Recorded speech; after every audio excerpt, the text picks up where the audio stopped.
Welcome to the studios of Ladybug Wreaths.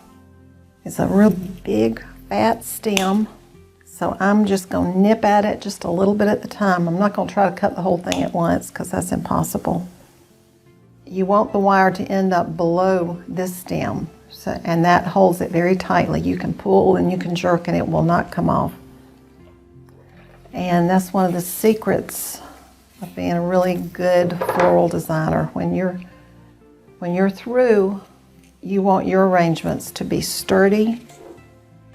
You don't want things to be falling out. And I know you've picked up arrangements or looked at others and you just barely touch something and it comes out. The mushroom, the pick is not going to be able to stick through the mushroom, so I want my pick to come at an angle out of the bottom of the bird. So I'm going to make a hole, pull it back out and stick some glue there. And I'm going to put a little extra glue on the bottom of the bird too. Okay, now that I've got this flocked greenery in here, it's looking really pretty. And I don't know if you can see it or not, but it's really flocked because there's all little white things flying through the air. Okay, and there's a spot in the back right here.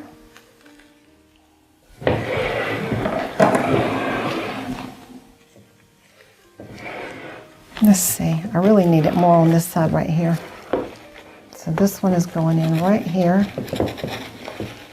I'm gonna bend it out. Okay. The pansies are really pretty in there because they're a little bit smaller flower. And then something spiky is always really pretty. And then your large mix of greens. And I absolutely know that you can do this. And to learn more, check out the description below.